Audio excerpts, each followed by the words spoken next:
El ahogado más hermoso del mundo, de Gabriel García Márquez, fue publicado por primera vez en 1968. Luego, fue incluido en una colección con otros cuentos y la novela corta La hojarasca. Estas historias escritas entre 1955 y 72 representan los primeros experimentos con el folclore, la transformación y las comunidades. Todo esto desemboca en su famosa novela 100 años de soledad en 1967. Estamos muy orgullosos de presentar El ahogado más hermoso del mundo en su versión original en español, leído por Sophie Franco.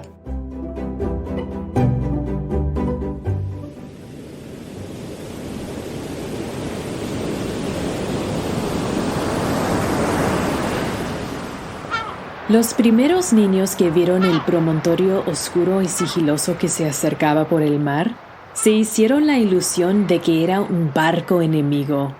Después vieron que no llevaba banderas ni arboladura y pensaron que fuera una ballena.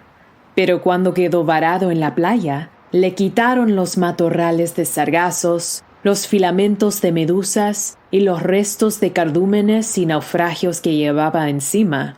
Y solo entonces descubrieron que era un ahogado. Habían jugado con él toda la tarde, enterrándolo y desenterrándolo en la arena, cuando alguien los vio por casualidad y dio la voz de alarma en el pueblo. Los hombres que lo cargaron hasta la casa más próxima notaron que pesaba más que todos los muertos conocidos, casi tanto como un caballo. Y se dijeron que tal vez había estado demasiado tiempo a la deriva y el agua se le había metido dentro de los huesos. Cuando lo tendieron en el suelo, vieron que había sido mucho más grande que todos los hombres, pues apenas sí cabía en la casa, pero pensaron que tal vez la facultad de seguir creciendo después de la muerte estaba en la naturaleza de ciertos ahogados. Tenía el olor del mar, y solo la forma permitía suponer que era el cadáver de un ser humano, porque su piel estaba revestida de una coraza de rémora y de lodo. No tuvieron que limpiarle la cara para saber que era un muerto ajeno. El pueblo tenía apenas unas 20 casas de tablas, con patios de piedra sin flores, desperdigadas en el extremo de un cabo desértico. La tierra era tan escasa que las madres andaban siempre con el temor de que el viento se llevara a los niños, y a los pocos muertos que les iban causando los años, tenían que tirarlos en los acantilados.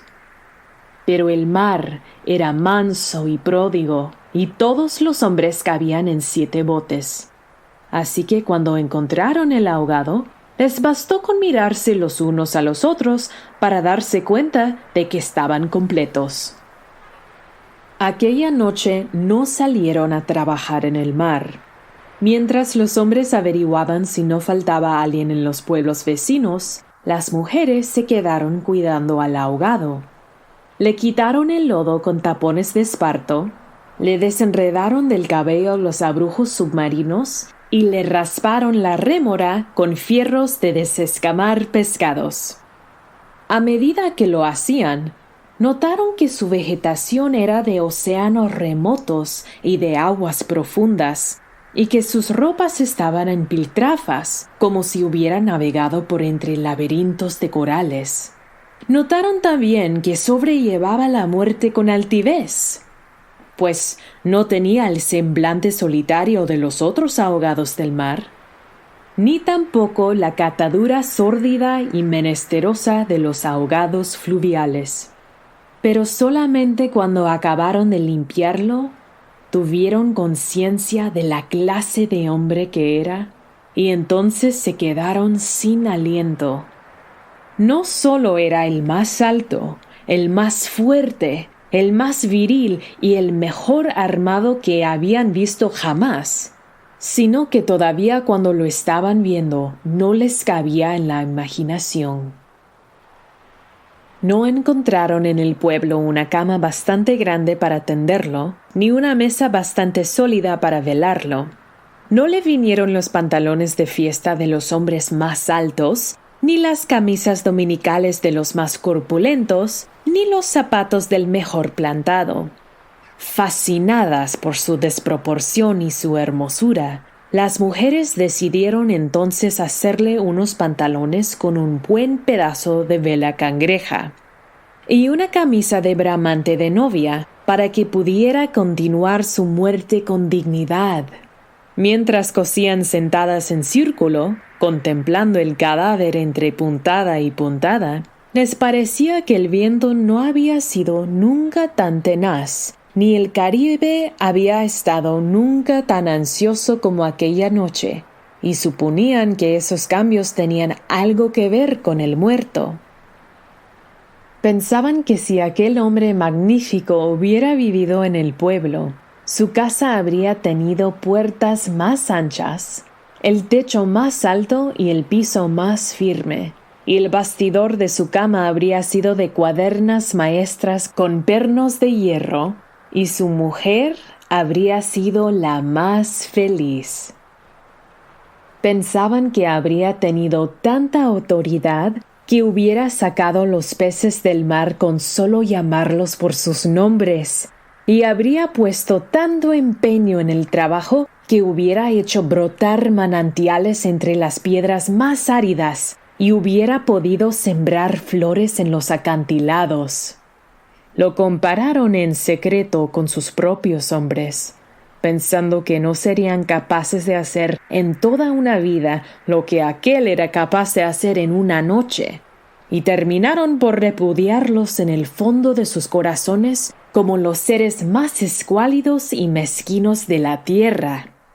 Andaban extraviadas por esos dédalos de fantasía cuando la más vieja de las mujeres, que por ser la más vieja había contemplado al ahogado con menos pasión que compasión, suspiró. «Tiene cara de llamarse Esteban». Era verdad. A la mayoría le bastó con mirarlo otra vez para comprender que no podía tener otro nombre. Las más porfiadas, que eran las más jóvenes, se mantuvieron con la ilusión de que al ponerle la ropa, tendido entre flores y con unos zapatos de charol, pudiera llamarse Lautaro. Pero fue una ilusión vana. El lienzo resultó escaso. Los pantalones mal cortados y peor cosidos le quedaron estrechos, y las fuerzas ocultas de su corazón hacían saltar los botones de la camisa. Después de la medianoche, se adelgazaron los silbidos del viento, y el mar cayó en el sopor del miércoles. El silencio acabó con las últimas dudas. Era Esteban.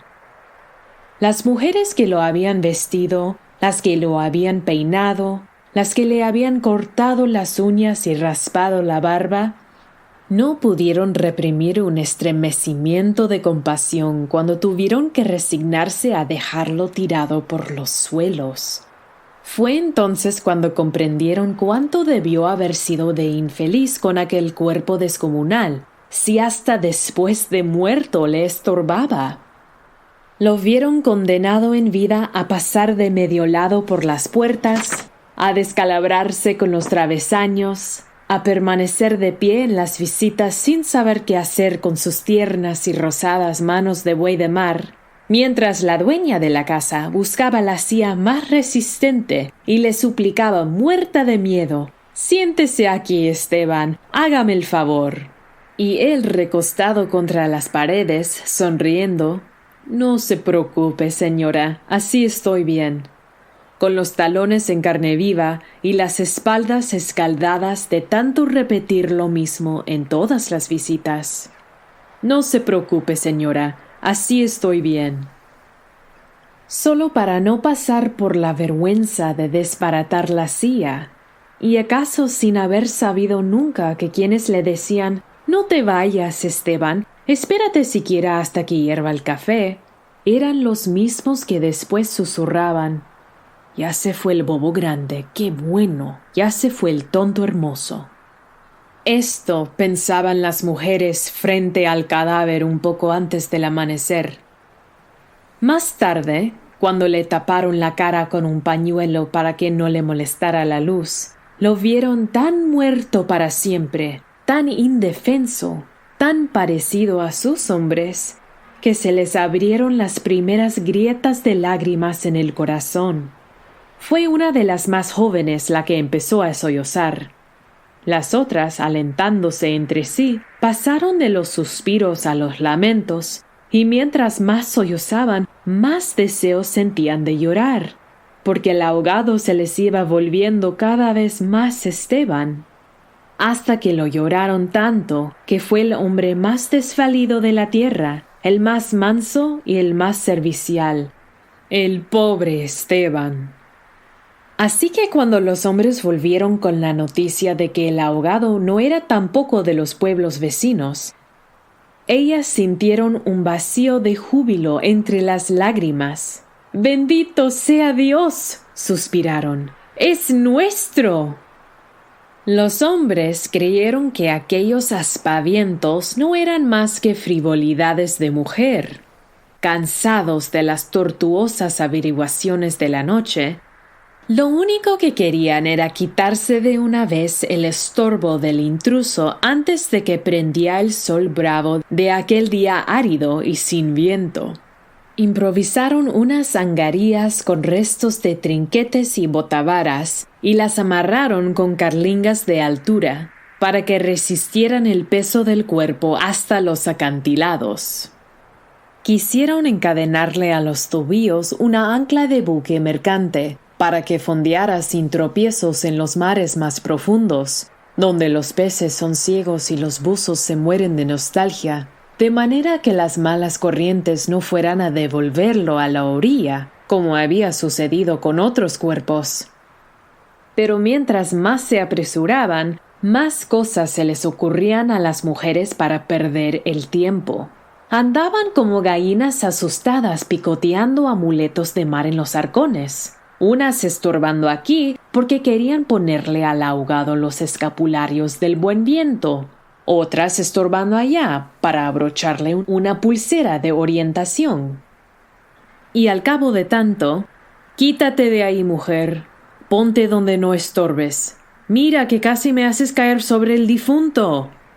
A los hombres se les subieron al hígado las suspicacias y empezaron a rezongar que con qué objeto tanta ferretería de altar mayor para un forastero.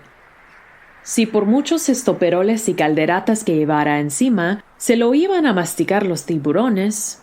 Pero ellas seguían tripotando sus reliquias de pacotilla, llevando y trayendo, tropezando, mientras se les iba en suspiros lo que no se les iba en lágrimas.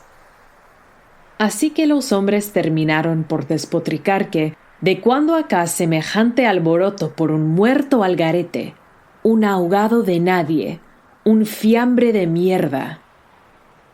Una de las mujeres, mortificada por tanta indolencia, le quitó entonces al cadáver el pañuelo de la cara, y también los hombres se quedaron sin aliento. Era Esteban. No hubo que repetirlo para que lo reconocieran. Si les hubieran dicho Sir Walter Raleigh, quizás hasta ellos se habrían impresionado con su acento de gringo, con su guacamaya en el hombro, con su arcabuz de matar caníbales. Pero Esteban solamente podía ser uno en el mundo, y allí estaba tirado como un sábalo, sin botines, con unos pantalones de 7 mesino, y esas uñas rocallosas que solo podían cortarse a cuchillo. Bastó con que le quitaran el pañuelo de la cara para darse cuenta de que estaba avergonzado, de que no tenía la culpa de ser tan grande, ni tan pesado, ni tan hermoso, y si hubiera sabido que aquello iba a suceder, habría buscado un lugar más discreto para ahogarse. En serio, me hubiera amarrado yo mismo una áncora de galeón en el cuello y hubiera trastabillado como quien no quiere la cosa por los acantilados, para no andar ahora estorbando con este muerto de miércoles, como ustedes dicen, para no molestar a nadie con esta porquería de fiambre que no tiene nada que ver conmigo. Había tanta verdad en su modo de estar que hasta los hombres más suspicaces, los que sentían amargas las minuciosas noches del mar, temiendo que sus mujeres se cansarán de soñar con ellos para soñar con los ahogados, hasta ellos, y otros más duros, se estremecieron en los tuétanos con la sinceridad de Esteban. Fue así como le hicieron los funerales más espléndidos que podían concebirse para un ahogado expósito. Algunas mujeres que habían ido a buscar flores en los pueblos vecinos regresaron con otras que no creían lo que les contaban. Y éstas se fueron por más flores cuando vieron al muerto, y llevaron más y más, hasta que hubo tantas flores y tanta gente que apenas si se podía caminar. A última hora les dolió devolverlo huérfano a las aguas, y le eligieron un padre y una madre entre los mejores, y otros se le hicieron hermanos, tíos y primos, así que a través de él todos los habitantes del pueblo terminaron por ser parientes entre sí. Algunos marineros que oyeron el llanto a la distancia perdieron la certeza del rumbo, y se supo de uno que se hizo amarrar al palo mayor recordando antiguas fábulas de sirenas. Mientras se disputaban el privilegio de llevarlo en los hombres por la pendiente escarpada de los acantilados, hombres y mujeres tuvieron conciencia por primera vez de la desolación de sus calles, la aridez de sus patios, la estrechez de sus sueños, frente al esplendor y la hermosura de su ahogado. Lo soltaron sin ancla, para que volviera si quería y cuando lo quisiera, y todos retuvieron el aliento durante la fracción de siglos que demoró la caída del cuerpo hasta el abismo. No tuvieron necesidad de mirarse los unos a los otros para darse cuenta de que ya no estaban completos, ni volverían a estarlo jamás. Pero también sabían que todo sería diferente desde entonces, que sus casas iban a tener las puertas más anchas, los techos más altos, los pisos más firmes, para que el recuerdo de Esteban pudiera andar por todas partes sin tropezar con los travesaños. Y que nadie se atreviera a susurrar en el futuro: «Ya murió el bobo grande. ¡Qué lástima! Ya murió el tonto hermoso».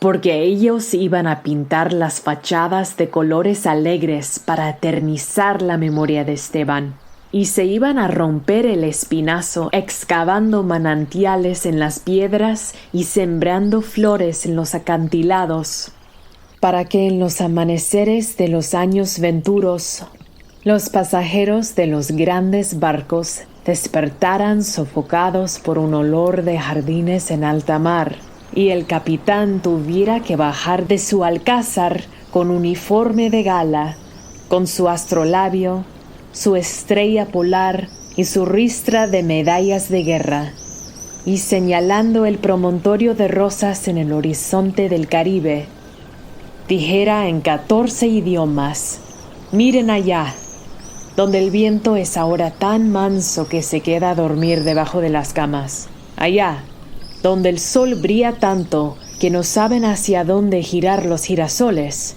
Sí, allá es el pueblo de Esteban».